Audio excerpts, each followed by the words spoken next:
এই বছরের মধ্যে আবার 1980 সালে যে 77 সালে ইন্দিরা গান্ধীর পরাজয় হলো, বাংলায় সিদ্ধার্থ শঙ্কর রায়ের পরাজয় মানতে হলো, বাংলায় মার্ক্সবাদী communist party, Pramod Dasgupta, Saroj Mukherjee, comrade Jyoti বসুদের নেতৃত্বে বাংলায় 77 সালে নতুন করে বাংলার মানুষ কমিউনিস্টকে, বামফ্রন্টকে সরকারে আনলো। 21শে জুন 1977 সাল বাংলায় বামপন্থী সরকার প্রতিষ্ঠিত হলো। বাংলাদেশের নারায়ণগঞ্জে জন্মগ্রহণ করা, লন্ডনে ব্যারিস্টারি পড়া, একজন লন্ডনে ব্যারিস্টারি পড়াশোনা করা সিদ্ধার্থ শঙ্কর রায়কে হারিয়ে বাংলার মানুষ আর একজন লন্ডন ফিরত ব্যারিস্টার জ্যোতি বসুকে মুখ্যমন্ত্রী করেছিল। আমরা তার আগে 30 বছর কংগ্রেস সরকার দেখেছি। অতুল্য ঘোষ থেকে শুরু করে অজয় মুখার্জি, বিধানচন্দ্র রায়, তারপরে সিদ্ধার্থ শঙ্কর রায়, পরবর্তী সময়ে 23 বছর কমরেড জ্যোতি বসু, 11 বছরে কমরেড বুদ্ধদেব ভট্টাচার্য, এই ডোমকলের জনপ্রতিনিধি আনিসুর সাহেবরা তার মন্ত্রিসভার সদস্য ছিলেন। কাজে এই ডোমকলের মাটি অনেক রাজনৈতিক মাটি। মুর্শিদাবাদ জেলার 72% মুসলমানের মধ্যে এই ডোমকলে আমার মনে হয় 80% মুসলমান বসবাস করে। আপনারা আজকে সেই স্বাধীনতার অসম্মান করবেন, পরাধীন স্বাধীনতা আবার গুরুত্ব দেবেন। ডোমকলের একটা মানুষ পেল না যাকে জাফিকুলের মরণ হওয়ার পর এই ডোমকল থেকে একটা জনপ্রতিনিধি করবে? বলুন আপনারা আবার এই আইপিএস আমার খুব বন্ধু লোক, এক সময় ইনি মুর্শিদাবাদের এসপির দায়িত্ব ছিলেন প্রায় 3 বছর, 1912 সাল থেকে 2015 সাল পর্যন্ত। তার আগে 1988 সাল থেকে 1990 সাল এসডিপিও কাঁদি ছিল। তখন আমাদের রাজনীতির পাশাপাশি ব্যবসা ছিল, ট্রান্সপোর্ট বিজনেস ছিল, ট্রাকের ব্যবসা করতাম। কলিয়ারি বেল্ট থেকে কয়লা নিয়ে এসে মুর্শিদাবাদের জেলার বিভিন্ন চিপনি ভাটাতে সরবরাহ করতাম, পাশাপাশি জাতীয় কংগ্রেসটা করতাম। তখন দেখেছি এই আইপিএস এর কি ঔদ্ধত্য, কি অবিচার, মানুষের উপরে কি জুলুম। তখন সরকারটা ছিল বামফ্রন্টে। পরবর্তীকালে 34 বছরের সরকারকে মানুষ পরাস্ত করল। বর্তমান বাংলার মুখ্যমন্ত্রী মমতা ব্যানার্জি 2004 থেকে 9 যে লোকসভা নির্বাচন, 42টা আসনের মধ্যে মমতা ব্যানার্জি একা এমপি ছিল তৃণমূলের। এই মুর্শিদাবাদের 3টে লোকসভা, প্রায়ত মান্নান হোসেন মুর্শিদাবাদ, প্রায়ত প্রণব মুখার্জি জঙ্গিপুর, বর্তমান বহরমপুরের প্রার্থী কংগ্রেসের অধীর চৌধুরী বহরমপুর। 3টে লোকসভা কংগ্রেসের, মালদার 2টো লোকসভা কংগ্রেসের, রায়গঞ্জ লোকসভা কংগ্রেসের। 42-এর মধ্যে 6টা জাতীয় কংগ্রেস, মমতা বন্দ্যোপাধ্যায় একা। 35টা বামফ্রন্টের সাংসদ 2004 থেকে 9। 6 একটা বিধানসভা হয়েছিল বুদ্ধবাবুর নেতৃত্বে, বামফ্রন্ট মার্ক্সবাদী কমিউনিস্ট পার্টির নেতৃত্বে। 294-এর মধ্যে 235টি আসন বুদ্ধবাবুরা দখল করেছিল।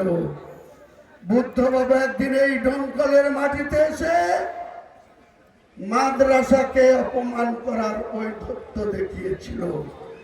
মাদ্রাসাতে নাকি টেরিস তৈরি হয়, যারা গরিব এতিম মুসলমান বাচ্চারা মাদ্রাসায় কোরআন শেখে, কায়দা পড়ে, হাদিসের শিক্ষা নেয় তাদেরকে বুদ্ধদেব বাবু 2007 সালে এই ডোমকলে এসে বলেছিল মাদ্রাসাতে নাকি টেরিস তৈরি হয়। আর আমরা সেদিন দুর্বার আন্দোলন করেছিলাম, কংগ্রেস করতাম, বুদ্ধ ভট্টাচার্যকে পিছু হটাতে বাধ্য করেছিলাম। 48 ঘন্টার মধ্যে বুদ্ধদেব ভট্টাচার্য ডোমকলের সেই বক্তব্য থেকে পিছু হটেছিল। কিন্তু দুঃখের বিষয় যে বুদ্ধবাবু 235 সংখ্যা নিয়ে 2006-এ জিতলেন, সেই বুদ্ধবাবুরের 2009 সালে যখন 35টা লোকসভার সদস্য বামফ্রন্টের এসে দাঁড়ালো মাত্র 15। 4 সালে 35, কংগ্রেসের 6, তৃণমূলের 1, মমতা ব্যানার্জি 9 এসে তৃণমূল 1 থেকে 19টা জিতলো। বাংলার মানুষ মমতা ব্যানার্জিকে সেদিন বামফ্রন্টের বিকল্প নেত্রী হিসাবে মেনে নিয়েছিল, অগ্নিকন্যা হিসাবে মেনে নিয়েছিল, প্রতিবাদী চরিত্র হিসাবে মেনে নিয়েছিল।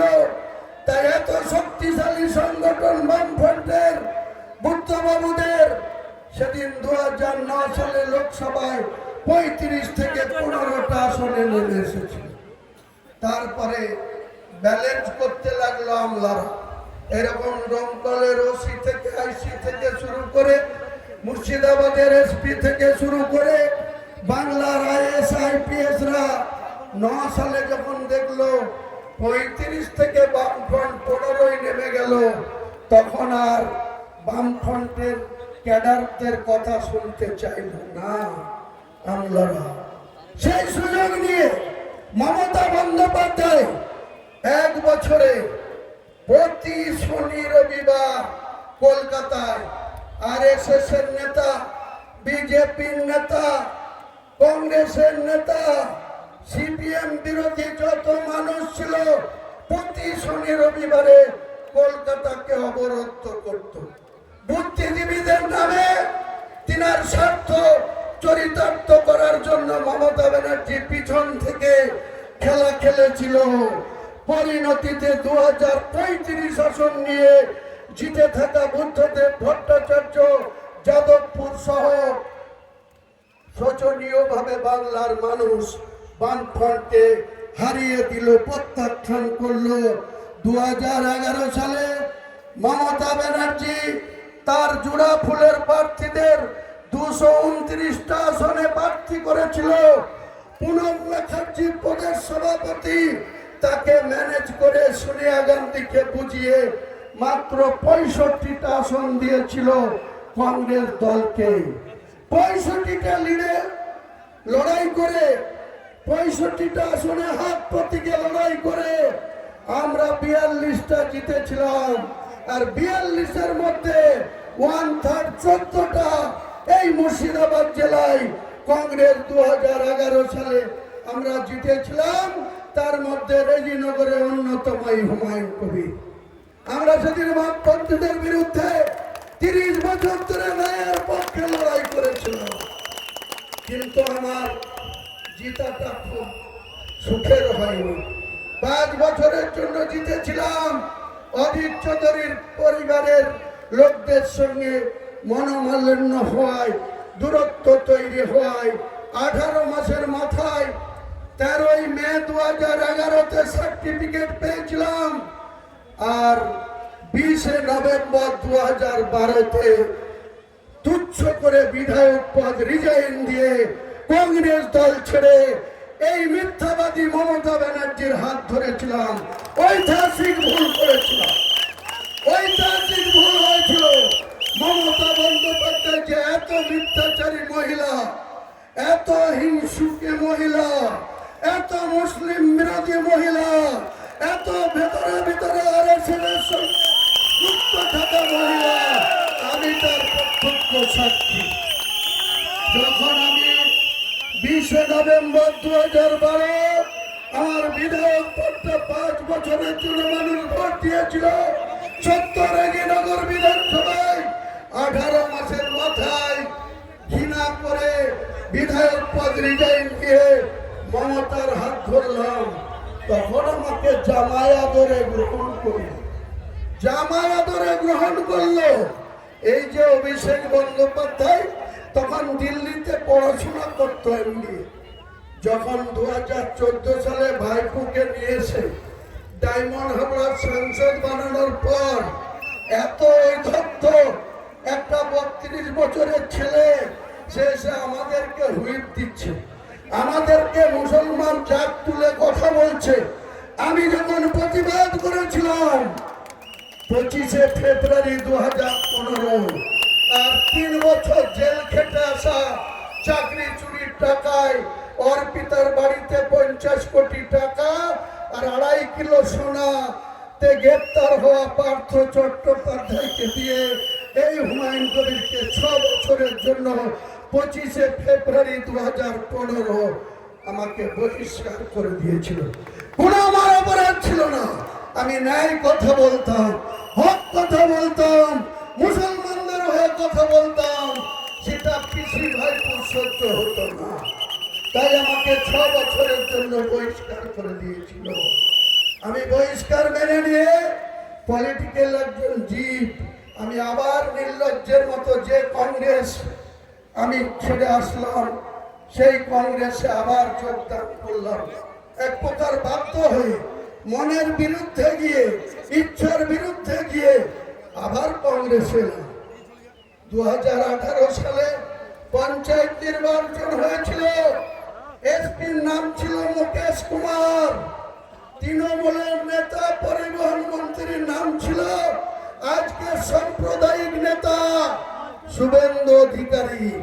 এই জেলাটাকে কিভাবে শোষণ করেছিল, লুটেছিল এসপি মুকেশ কুমার আর ট্রান্সপোর্ট মিনিস্টার শুভেন্দু অধিকারী দুজনে মিলে জলঙ্গি থেকে বড়ুয়া, ফারাক্কা থেকে রেজিনগর 26টা বিডিও অফিসে সিপিএম কে মনোনয়ন করতে দেয়নি, কংগ্রেসকে মনোনয়ন করতে দেয়নি, বিজেপি কে মনোনয়ন করতে দেয়নি। মমতা ব্যানার্জি এত অর্থ পিচাস, এত হিংসুকে মহিলা, তার পুলিশ আর শুভেন্দু যৌথভাবে ভোট লুট করেছিল না করেনি? সাধারণ মানুষের ভোট দিতে আপনারা পেরেছিলেন? 2018 সালের পঞ্চায়েত নির্বাচনে কংগ্রেসকেও ভোট দিতে দেয়নি, মনোনয়ন করতে দেয়নি, সিপিএম কেও দেয়নি, বিজেপি কেও দেয়নি। আর তখন তো এই সেকুলার ফ্রন্ট কি হয়েছে তা তো কিছু ছিল না। আমরা কংগ্রেসে ছিলাম, দেখেছিলাম মুকেশ কুমারের নেতৃত্বে আমরা যারা মুসলমান, আমরা মসজিদকে ইজ্জত করি, মসজিদে ইবাদত করি, মসজিদে নামাজ পড়তে যাই, জুতো দুটো বাইরে খুলে যায়। বাংলাদেশে অবশ্য দেখেছি মসজিদের ভেতরে কাঠের বক্স করে জুতো কোথায় হারিয়ে যাবে, চুরি যাবে, তাই ভেতরে নিয়ে যাই। কিন্তু আমরা মুর্শিদাবাদের সে কালচার নাই। আমরা জুতো বাইরে রেখে মসজিদে নামাজ পড়তে যাই। আর এই মমতা ব্যানার্জির পুলিশ, ওসির নাম ছিল পিন্টু মুখার্জি, ছোট বাবু মেজো বাবুরা সব হিন্দু, তারা সেদিনকে এই মুকেশ কুমারের নেতৃত্বে, শুভেন্দুর নেতৃত্বে, এই এখানকার প্রার্থীতম চন্দননগরের কমিশনার পুলিশের কি করেছিল, মসজিদে জুতো পায়ে দিয়ে ঢুকে আমাদের মুসলমান ভাইদেরকে শুধুমাত্র কংগ্রেস করার অপরাধে অ্যারেস্ট করে ঢুকিয়ে দিয়েছিল। তার প্রতিবাদে আমি দেখেছিলাম একটা রাজ্যের ক্ষমতা দখল করে মমতা ব্যানার্জি, তুমি যদি বাংলার মুসলমানদের উপরে এইভাবে অত্যাচার করো, তাহলে ভারতবর্ষের ক্ষমতায় আছে মোদী। মোদীর দলে গিয়েছিলাম স্বেচ্ছায়। 2018 সালের 25শে জুন দিল্লিতে গিয়ে কৈলাস বিজয়বর্গী, মধ্যপ্রদেশের ইন্দোরে বাড়ি, এই রাজ্যের দায়িত্বপ্রাপ্ত বিজেপির নেতা, তার সঙ্গে কথা বলে 25শে জুন 2018 বিজেপিতে ঢুকেছিলাম। 2019 সালের লোকসভায় এই ডোমকলের এলাকা যেটা যুক্ত আছে মুর্শিদাবাদ লোকসভা, এখানে বিজেপির প্রার্থী ছিল। কোন প্রচার না করে, কোন এজেন্ট না দিয়ে হুমায়ুন কবির বিজেপির ওই মুসলিম বিরোধী পদ্ম ফুলেও 2.5 লক্ষ ভোট পেয়েছিল। এটাই হচ্ছে হুমায়ুন কবির। হুমায়ুন কবির কোনো অন্যায় করে না, কোনো অন্যায়ের সঙ্গে কোনো মতেই কোনোদিন কম্প্রোমাইজ করে না, আপোষ করে না। তাই আমি আর ডোমকলে বলতে চাই, ডোমকলের মানুষ, মুর্শিদাবাদের মুসলমানরা, আপনাদেরকে মেরুদণ্ড সোজা করে ইমান নিয়ে কবরে যাব আমরা। ইমানকে দুর্বল করে মুনাফিকের না খাতায় নাম লিখিয়ে আমরা কবরে যাব না। আমাদেরকে বেহেশতে যেতে হবে, জান্নাতে যেতে হবে। যার জন্য মুসলমানরা নামাজ পড়ে, যার জন্য মুসলমানরা তো মসজিদ করে। আমাকে একটাই কথা বলা হচ্ছে যে বাবরি মসজিদ কেন করবে? কেন মমতা ব্যানার্জি, তোমার বাবার সম্পত্তি গোটা বাংলাটা, তোমার বাবা ভুবনেশ্বর ব্যানার্জি ওপার বাংলা থেকে এসেছিল, অধীর রাও ওপার বাংলা থেকে এসেছিল, জ্যোতি বসুও ওপার বাংলা থেকে এসেছিল। কিন্তু তুমি এসে কালীঘাটে তোমার একটা প্লটের মালিক ছিল, আজকে 28টা প্লটের মালিক।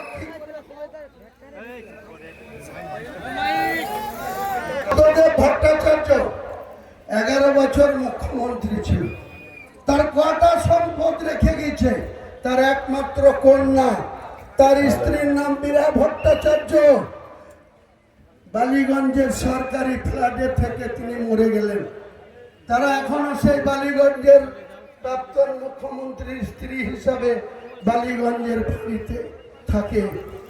আর মমতা ব্যানার্জি, আপনি সতী সাবিত্রী, কি করে একটা প্লট থেকে 28টা প্লট হয়? কি করে আপনার ভাইপো কোন ব্যবসা করে হাজার হাজার কোটি টাকার মালিক হয়? আর আপনি মুসলমানদেরকে লক্ষ্মীর ভান্ডার। আমি আমার ইশতেহারে প্রকাশ করেছি, আগামী দিনে বিধানসভার পর যে সরকার গঠন হবে, কোনো মতেই মমতা ব্যানার্জি ক্ষমতায় আসতে পারবে না। আমরা যে সরকারে নতুন ভাবে গঠন করব, সেই সরকারে লক্ষ্মীর ভান্ডার নাম থাকবে না। লক্ষ্মীর ভান্ডার নামটা আমরা কেটে উড়িয়ে দেব। ওখানে নাম দেব মায়েদের সুবিধা, মায়েদের সুবিধা স্কিম। যে হিন্দুদেরও মা, মুসলমানদেরও মা।